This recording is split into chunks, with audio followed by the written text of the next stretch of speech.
Hi there. Welcome to the Isogo TV podcast from isogostrong.com. I'm your host, Becky Hammond, and you and I gather here on this podcast to fixate on strength in our families and on our teams. Because when we start from assuming strength, we can make relationships easier. This is episode 117. In some way, your life today does not look like the life that you led just a couple months ago. Let's call that pre-virus. I know mine doesn't. And at this point, the change and stress and uncertainty it's starting to leak into our lives like a new normal. But it's far from the life and work we expected to be living this year. And in some ways, the uncertainty and the shock of how not normal our lives will be after all this is over, or if there is even an after, is growing as the weeks go by as well. Here on the podcast, we're now well into a series about strengths in crisis. Perhaps more than any other series, the conversations that we're having here are connecting to people. Thank you for sharing that with me. And that's the goal as we continue as well, to help each other by sharing experiences, tools, and perspectives that keep our strengths at the forefront of our families and teams, so that we have the best chance of thriving, even in crisis. Today's guest gives us a glimpse into an industry that is part of the very fabric of our society, and one that is most rocked by this global pandemic: higher education. If you know anyone who's attending college or university right now, you know that their lives have been shaken. They've moved back home, work and study trips have been canceled, they're removed from their friends, they aren't able to walk at graduation, and now they're trying to build the gumption to finish off the year online. What we might not see is the school that supports them behind the scenes has been working around the clock to help them complete the year, continue the social connection that's such an important aspect of college life, and come out both educated and thriving on the other end. It is a crazy, tough challenge. But Kimberley Wiedefeld, her leader, and her colleagues on the president's cabinet are up for the job. Like she says, all they had to do was pull out their plan in case of world pandemic and put it into action. So let's get into it with Kimberley Wiedefeld. All right, well, welcome Kimberley Wiedefeld to the show. Thank you. It's a pleasure to be here, Becky. We're kind of forcing our pleasantries here because Kimberley and I have been friends for probably basically longer than I can remember. And we've had this path of life that has weaved in and out. And we have just had the blessing of being able to walk life together. And in one of those things, I have gotten to see Kimberley rise through the ranks in leadership, to be asked to do really big things. And she has the privilege of being a part of an amazing team right now at Roberts Wesleyan College. And I will let her tell you a little bit about that. But I just felt like, man, we would be remiss if we did not hear from Kimberley and what their organization is doing and what she has been able to do through the lens of her strengths and so many more tools. So Kimberley, I'm so excited that we get to chat about this today. Me too. Thank you, Becky. Yeah, so like you said, I'm the Vice President for Enrollment Management at Roberts Wesleyan College, which is a Christian college located in Rochester, New York. We have about 1,000 traditional undergrads and over 700 grad and degree completion students, adults going back to finish degrees. And it's a really special community. It is nimble and relevant. And 154 years ago, our founder and his wife, B.T. Roberts and Ellen Stowe Roberts, decided there needed to be a Christian college on the west side of Rochester. And these two were rebel rousers. I mean, they were kicked out of the Methodist Church because they cared about women in leadership in every part of ministry. They cared about the poor. They cared about labor and helped milk farmers, dairy farmers get better income and better rates for their product. And most importantly, they cared about the abolition of slavery. And so that's in our DNA. That is in Robert's DNA. It's one of the things, one of the primary reasons I was attracted to this opportunity that presented itself in 2016. And that is when my family and I moved across the country from Southern California to Rochester, New York. And we have been here and a part of the Roberts Wesleyan College family, and Rochester as a community. And it's just a privilege and a joy to be here. The leadership team I get to work with, I get to work for President Dr. Dina Porterfield, who is a big fan of strengths-based leadership, and really just a very self-aware leader as well. I've enjoyed being mentored by her and enjoyed working with a colleague, with colleagues. I think there's about 7 of us on the executive leadership team. We call it the President's Cabinet, and getting to learn about each other and each other's strengths. But my role really is getting to work with, I think I get to work in the most fun part of the institution. We get to do the admissions and recruitment process. We get to help students identify how they can make their dreams come true, whether that's an adult wanting to get the next degree, to get the next promotion and do that next leadership thing, or it's a 17-year-old thinking about, the world of possibilities after high school.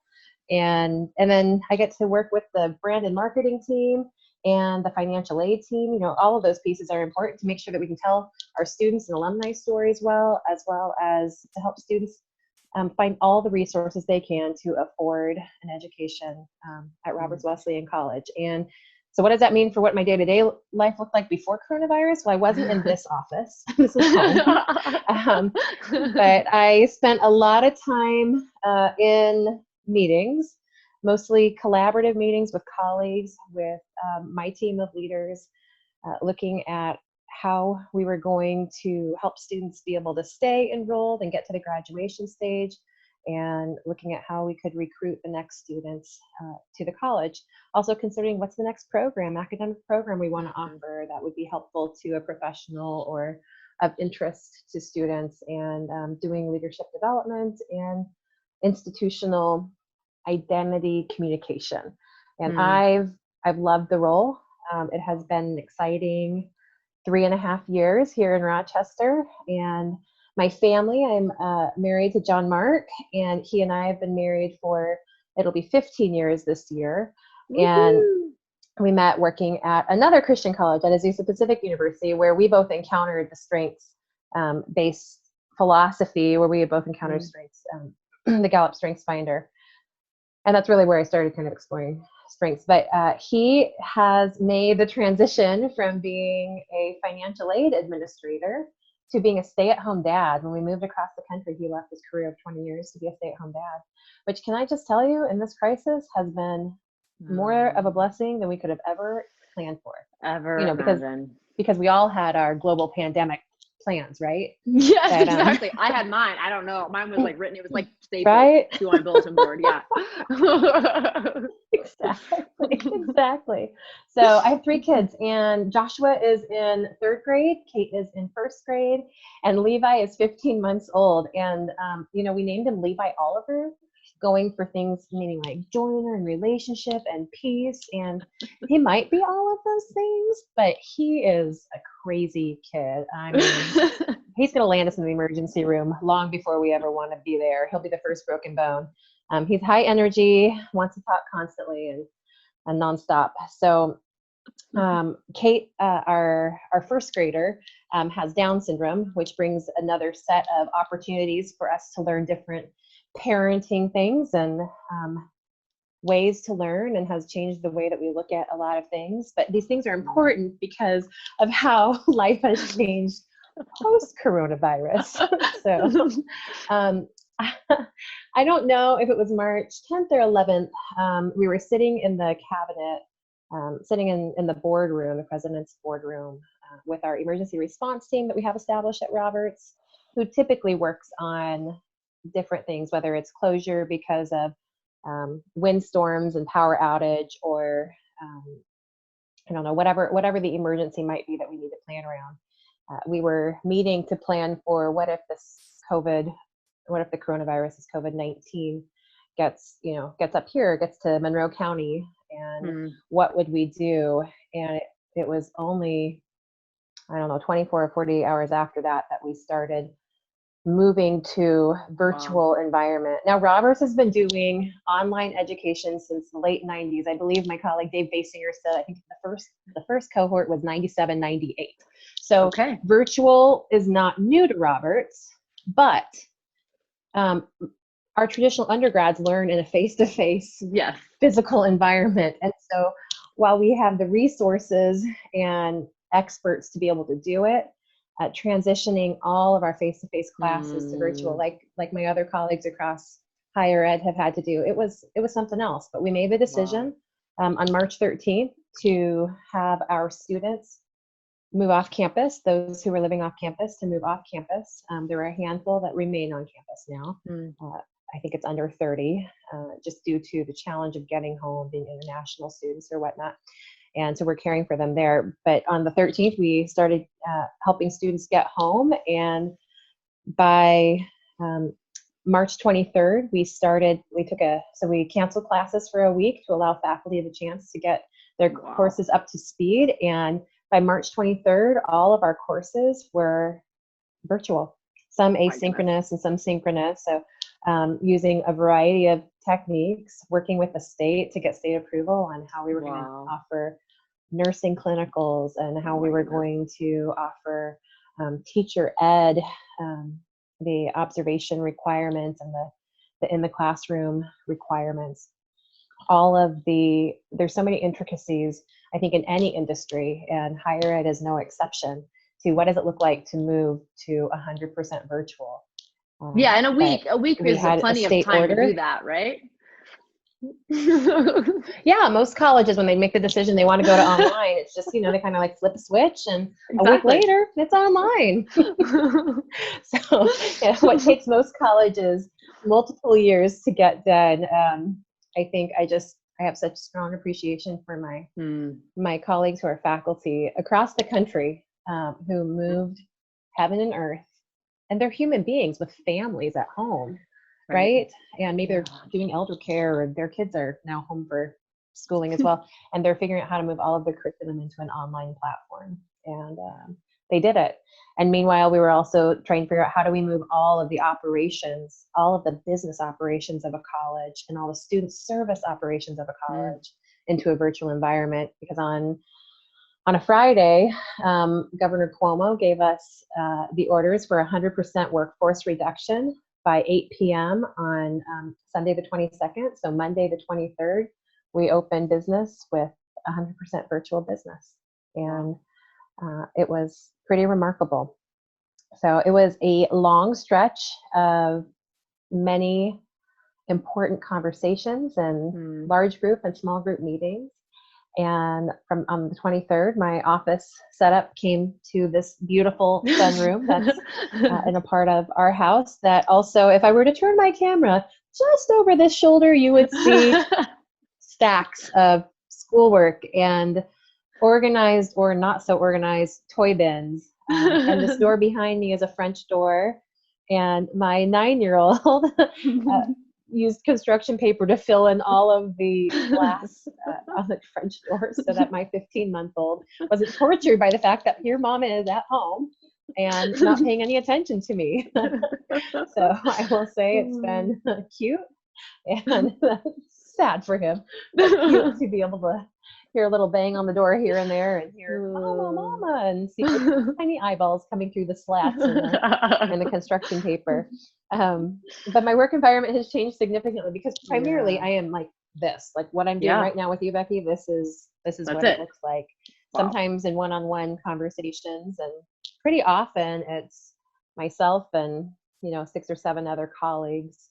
And on the other side of this door, my husband is trying to make sure that 15-month-old doesn't kill himself and gets some attention. He's used to having all the attention while the kids are gone. That's right. And that our 3rd grader is able to keep doing his school. And, he's in advanced math, and they're working on things in math these days that I did advanced math, but I don't think I was working on any of these things until I was in 5th or 6th grade. Right. So he's doing all these things and reading. He's pretty good at doing the independent stuff. And then my 1st grader, she's in a general ed environment and has a lot of supports and services to help her in her learning. And, she benefits from pre-teaching and then kind of repetition after the teaching. And now all of that has fallen to John Mark primarily. We have an awesome group that supports Kate, occupational therapy, physical therapy, speech therapy, and a special ed teacher who comes in for 30 minutes a day and pulls her out for 30 minutes a day. But none of that's happening in this virtual environment. Right. And that's been hard. I'll tell you what, Levi, he's our 15-month-old. He's probably the one who has the least amount of tolerance for this new setting. Oh, geez. Like, excuse me, that's not your role here. Your role is to just roll right in, because the rest of us have things we need to do. Right. That's right. And he named you on purpose. You're supposed to be calm and not needy. Oh, that's good irony for you. So a lot's changed. That's right. But also say, probably the biggest change has been the time commitment. I'm not sure. I want to say this carefully, that when you look on social media, you might see things like, hey, I've read all the books I plan to read. What suggestions do you have? And, people making their list of all the things they're going to accomplish and get done during the coronavirus, during the quarantine. And I have not found, and my husband has not found, that it feels like we have just a whole new gift of time. It feels as if we have much less time than we've ever had before. And until recently, I think we counted, and it was 24 days straight that my colleagues and I were working, just like so many others in other organizations. And I know that we're not unique to this, but it has required a significant additional amount of work to care for the organization, and the financial health of the organization, but also to care for our teams and care for our students. And I know that most of us are aware of the mental health crisis hitting our teenagers and our young adults. And if it was already hard for a student to show up to class when they were surrounded by their friends in the physical environment, this new environment has only made it more challenging, right? So there's just a lot that are that we're trying to help make happen. But that period of 24 days, that was solid. Not all day, every day, but you might wake up on a Saturday morning feeling like, oh, I think I have a Saturday, and by 11, I was back in my little quarantine room here, with my colleagues. And I gotta say, there's no other place I wanted to be. I wanted to be here. I wanted to be in the action, and I think that's probably where the strengths conversation easily falls into place. So I know you know our team well, because we have had the privilege of having you do some strengths coaching and strengths work with our team. And so that responsibility ranks really high on a lot of our Clifton Strengths Finder. And I got to tell you, in crisis, what a gift. Because you're not feeling like you're the one who's got to carry it for everybody. Everybody's carrying it, and everybody has ownership. And so locking in with these friends and colleagues that I get to be a part of, I just felt so much gratitude and ability to trust the process, because everybody felt that same level of ownership. That's, you guys, I mean, as you said, you have an amazing leader who cares not only about her own self-awareness, but cares how much each of you as leaders know about yourself and what that does to your leadership style, to how hard you work yourselves, to how you lead the people that are around you and interact with them.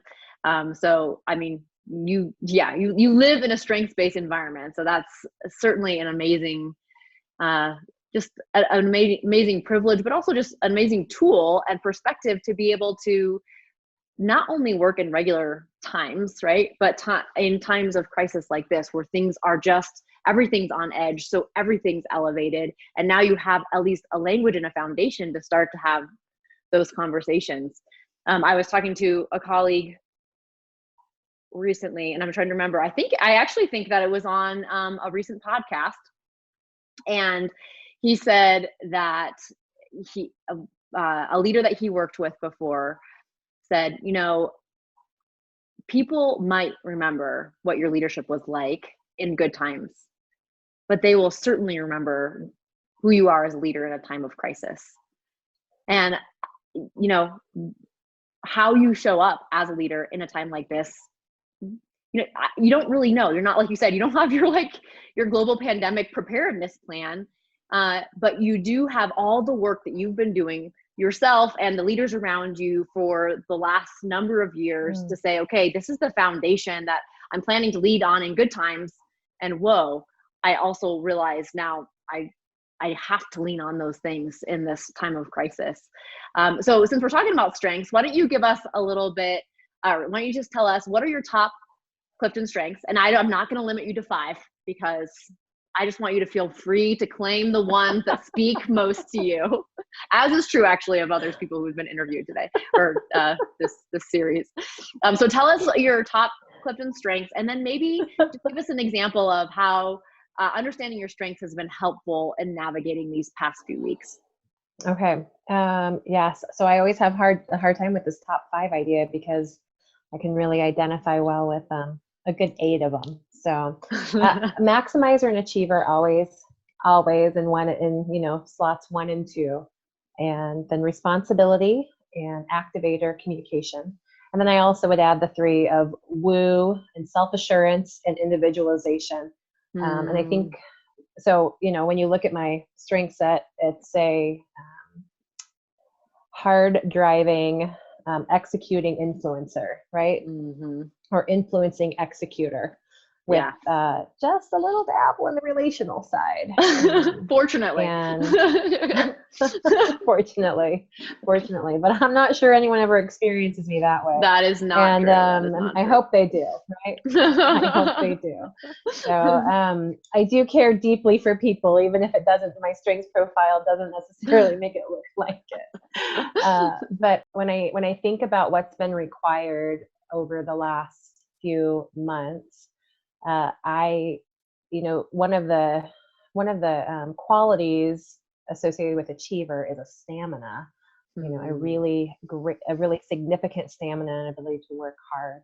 And I would say that my colleagues who do not have achiever also have the ability to work really hard, and they also have stamina. But I do see that being part of the drive and the ability to stick with it. So I also think our biology is helpful in the way that God made us to, in that fight or flight, when you decide to fight, that adrenaline kicks in, and that has been helpful as well.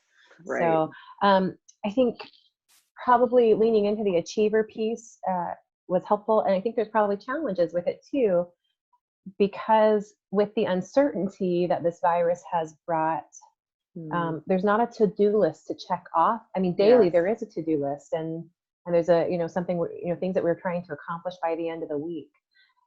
But I love an end goal. And when there's no end, it's hard to have that really clear goal. Wow. Right. Which actually can have me then starting to feel, I can more easily feel overwhelmed or lacking a sense of direction of what to do next. Right.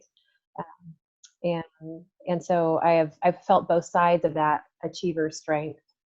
One of the things that I think has been really great about working with my president, with Dina, has been sharing some of our strengths in common.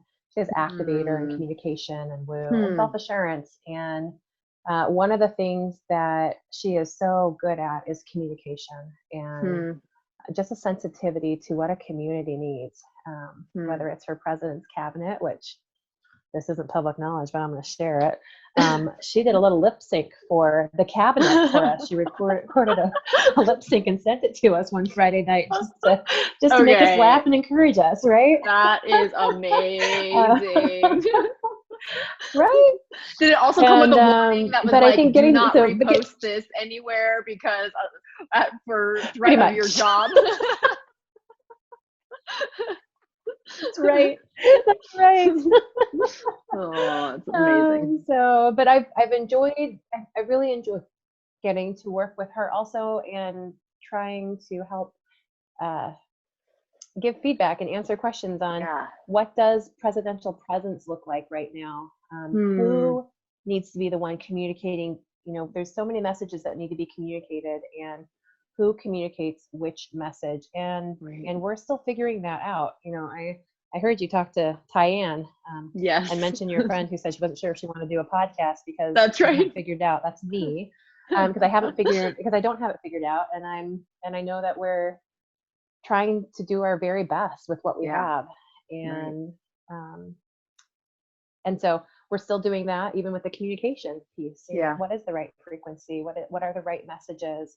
And with my team as well, I have some fantastic, so my peers that are talking about with the President's Cabinet, but I have a fantastic set of leaders on my enrollment management team that lead the traditional undergrad enrollment team and lead the financial aid student accounts team.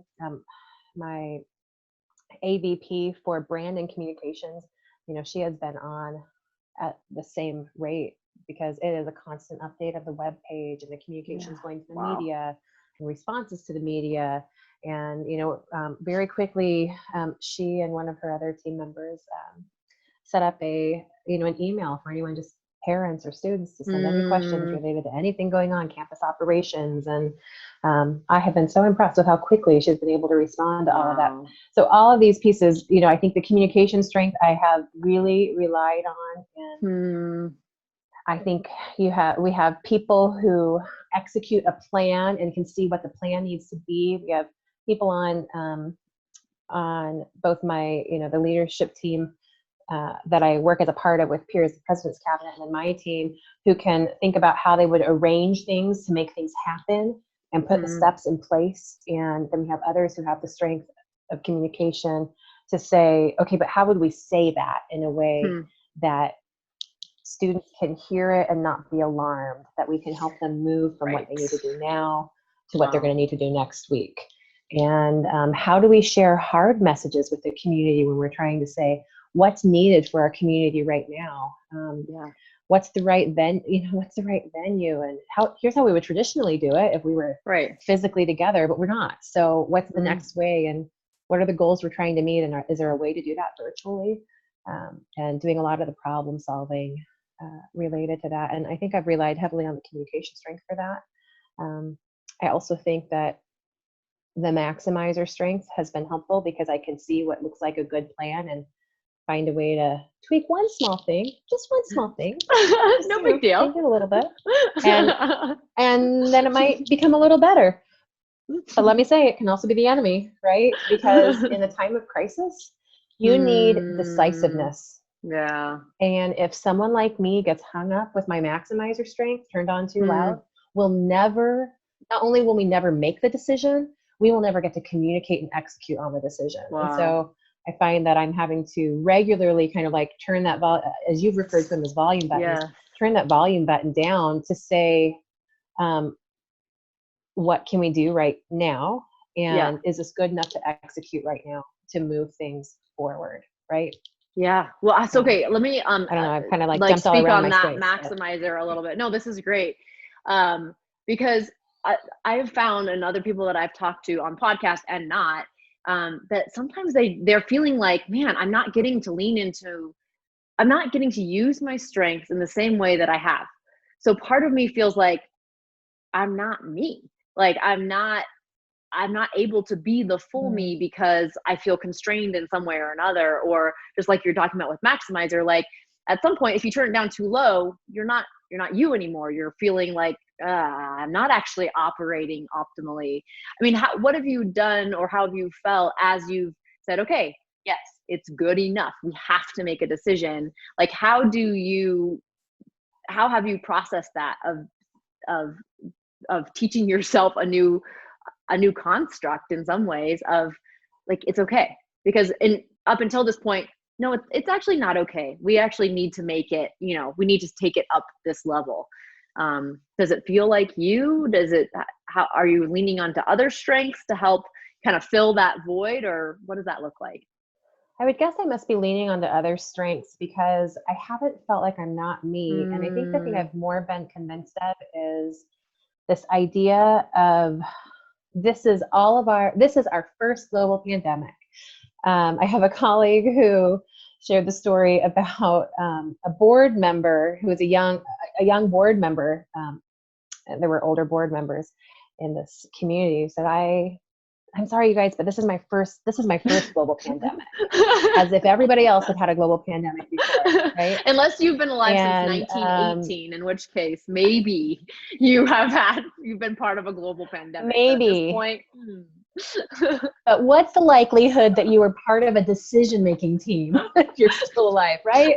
When you're Levi's and the world age. has changed drastically. Yeah, right. Exactly.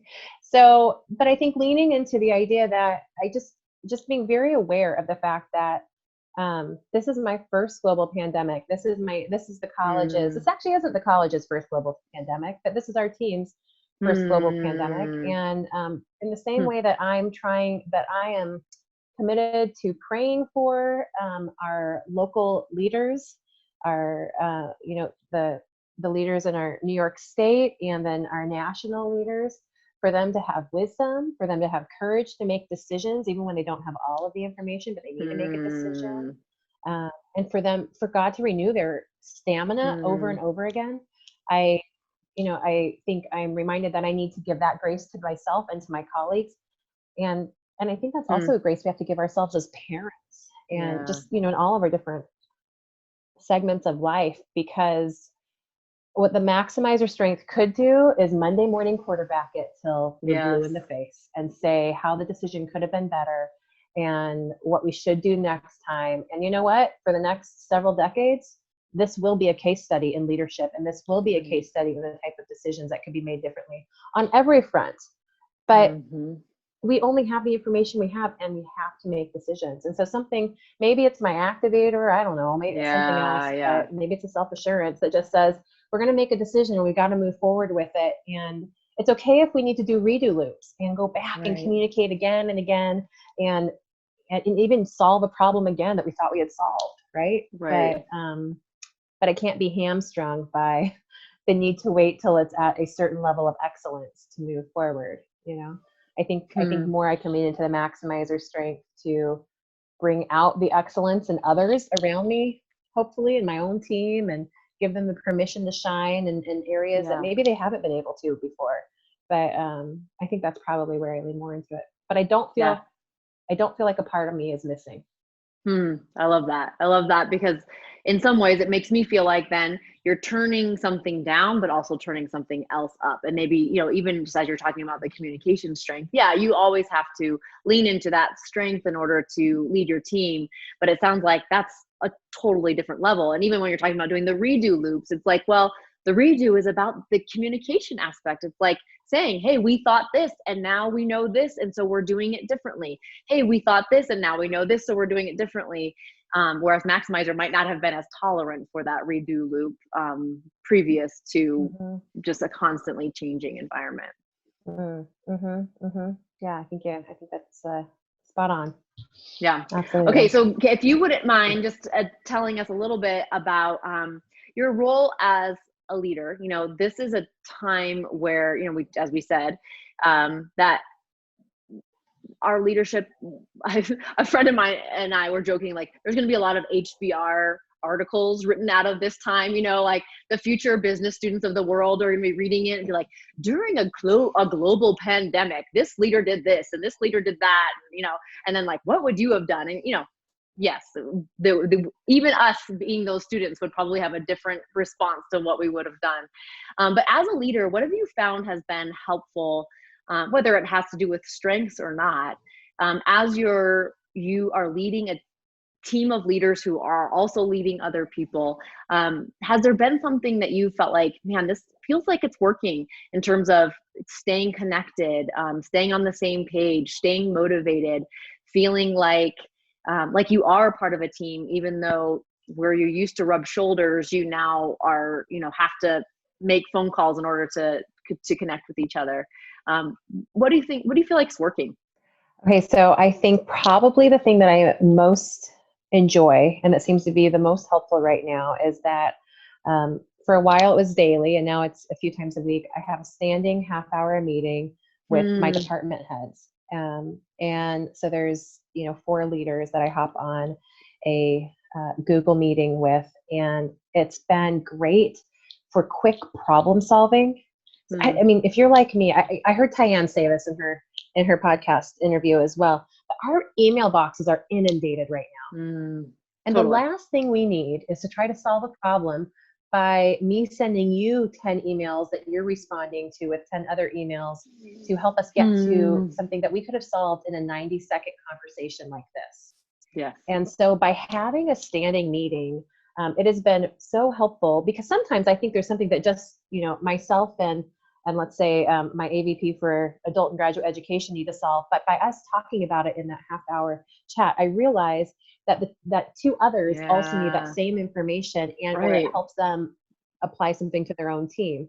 So that's been great. And I just gotta say, these are all women on my leadership team, and I have found such strength and encouragement from being on this team together. And so in those half hours, we get to see what each other are eating, and I'll lower my camera so they can see the little eyeballs in the window. And one of my colleagues, her 2 little kids ran in buck naked one time, coming from a bath. And just like we got to see each other's reality, and it just brought in some humanity, but it's created a level of connectedness, connection that we maybe haven't even had in the office, because we are speaking with each other so frequently, and because that's working really well, I have found that I'm also relying on phone or this I was sharing this with you earlier, that I feel like in this week the adrenaline has just dropped. So we've gotten through the peak of crisis and needing to move everything to virtual and solving a lot of problems. There's still a lot that we've got to figure out. There's some great things that the federal government and the state government are doing, and there's just a lot of regulatory pieces we have to navigate through those things and make things right. I mean, there's a lot still to do, but the peak of the crisis has kind of passed, and so I think the adrenaline has left, for not just for me, but for many others. I'm noticing, in my organization. And what happens when you're tired and you're writing an email, or you're tired and you're reading an email, is you may write something in a way that can be interpreted as aggressive or insensitive, because you're just trying to get it done. And or you may read something that wasn't intended to sound that way and respond. And so I have, this week especially, I have found my best response in those situations to be, can we hop on the phone with each other, or can we do this, just to provide an opportunity to really see and hear each other instead of relying on the written word. And don't get me wrong, I love the written word. I'm a big fan of the bullet point, but with tired teams, bullet points can feel like harsh directives. And so a big fan of the bullet point. I think that goes back to your strength too, right? That's the, can we just cut to the chase here, people? Let's just, I'll look at your kids, all about the efficiency. I'll talk all about it, but when it comes down to getting the job done, let's just bullet point it. No, I think, and we also say boom, boom, boom. Don't say things in person that we maybe would say in an email, because it's like, well, that doesn't sound as nice as I would like it to sound, or as gracious, or like you said, we could just be misinterpreting things. But we all communicate differently by writing versus by adding some humanity back into it, for sure. And so an email is a monologue. Yes, true. Soapbox. Yeah. And you can, and so I can keep talking no matter how much I'm running over you if I'm writing an email. But if we're like this, or we're on the phone, even with a delay, it's a lot more obvious, if we have any level of self-awareness, if one of us is running over the other one. Right? Yes, it's important anytime. But when we're tired, or just kind of had enough of all this stuff, it can just get even easier to be curt and short about how we're communicating as well. One of the things you were sharing earlier, I would love for you to share as well. Like, so you, on Tuesday or whatever day it was, you woke up and you said, oh my goodness, like I'm exhausted. So what did you do? Like as a leader, what did you feel like, okay, did you say, I gotta make an adjustment? Did you say, I just gotta push through? Did you say, where are my strengths and all this? I mean, what did you do physically to say, okay, I gotta change this? Yeah, I woke up Tuesday and I felt like a train had hit me.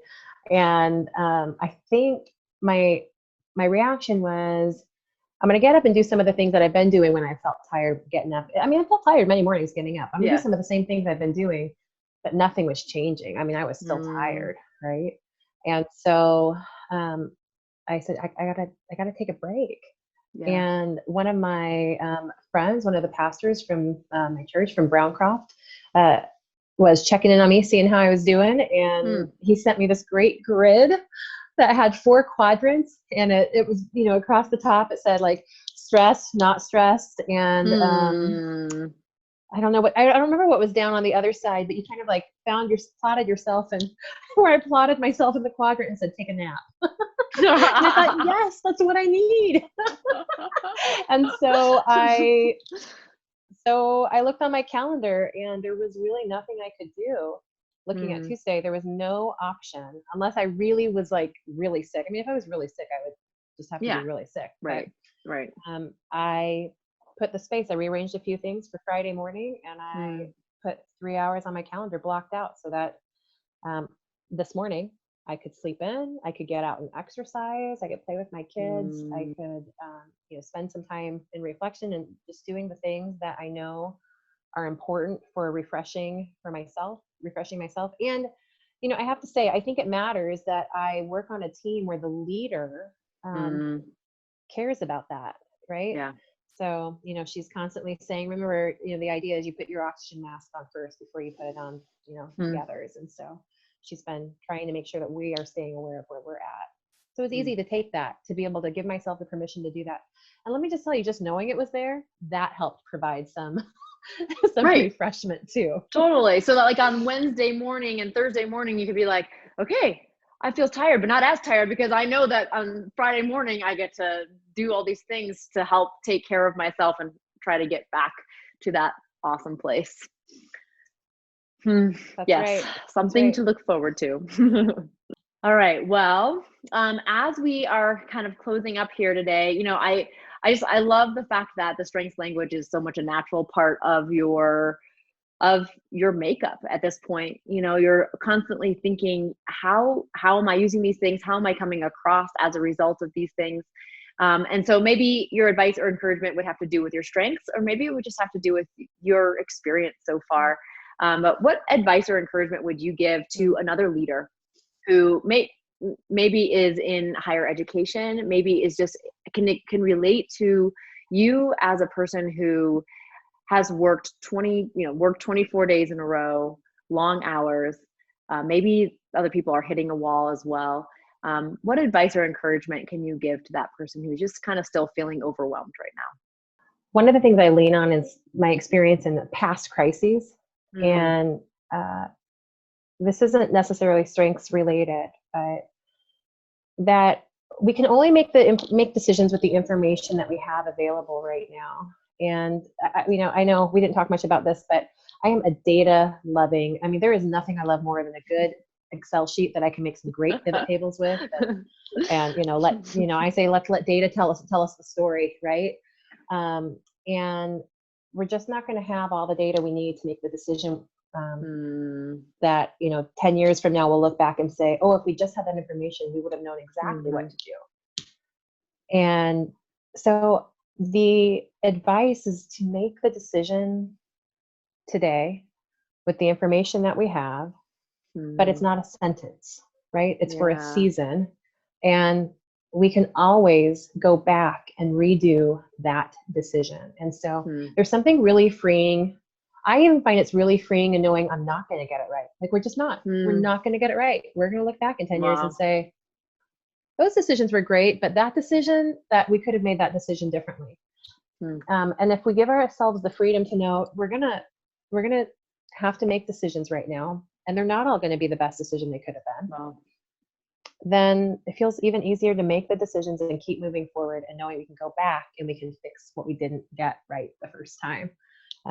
So maybe that's grace for each other, and maybe it's grace for those who work with us. And I have found so much grace in who I work for and who I work with, and the ability to have a bad day or make a bad decision, or even have a bad reaction, and then to go back and connect and start again.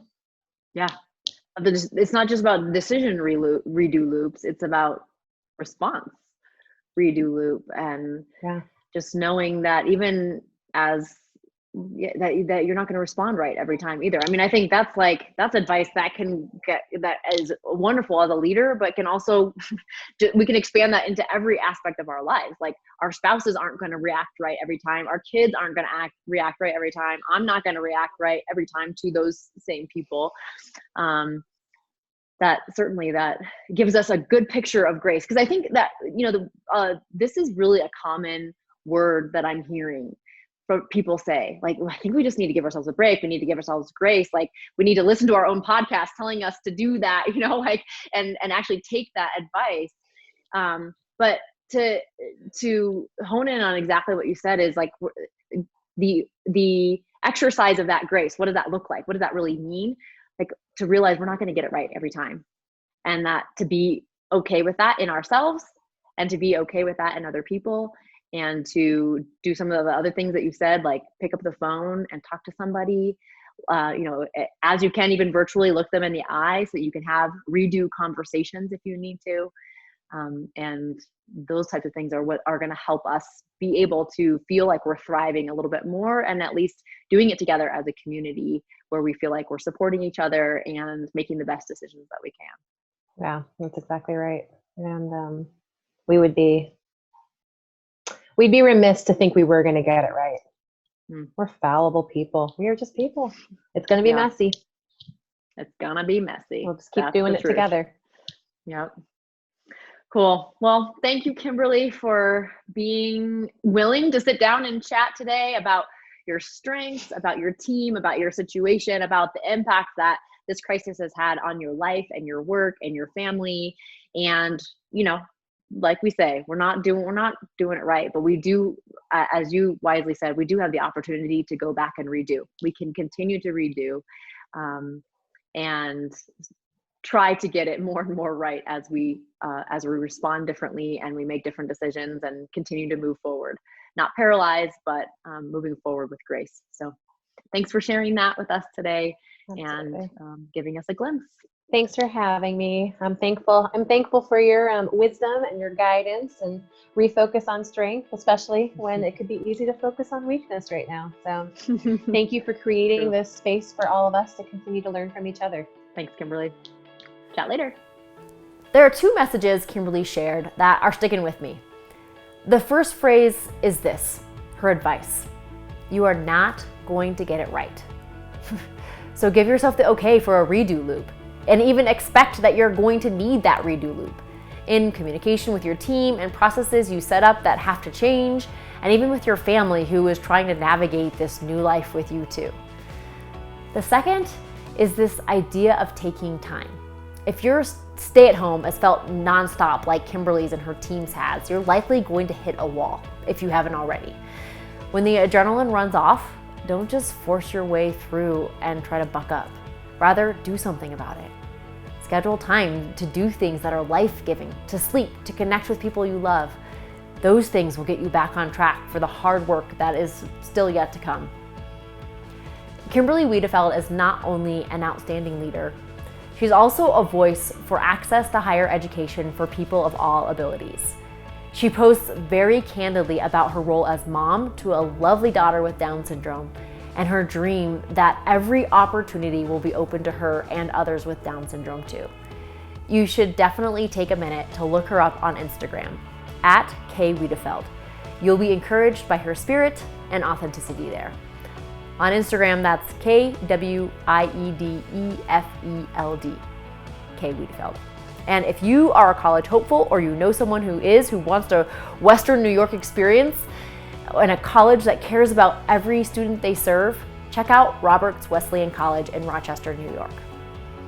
In the coming few episodes, we are going to wrap up this series with some amazing business owners, leaders, and friends as they share their perspectives and stories about living through strengths in crisis. And if we're not already connected, you and I would love to connect with you on Instagram and LinkedIn, where we can continue the conversation around strengths in families and teams, in crisis and beyond. On Instagram, you can find me at IsogoStrong, and on LinkedIn, I'm myself, Becky Hammond. Also, real quick, before we wrap it up here, let's talk about your strengths for a second.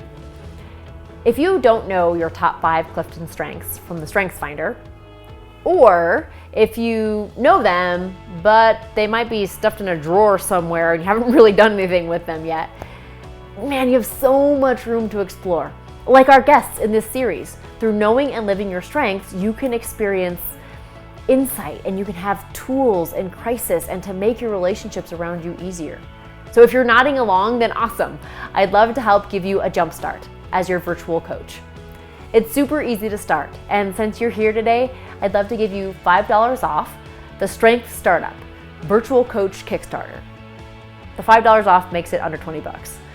In this email coaching series from me, you'll get insights into your talents and strengths, as well as some action that you can take to make relationships easier around you, in stress and beyond.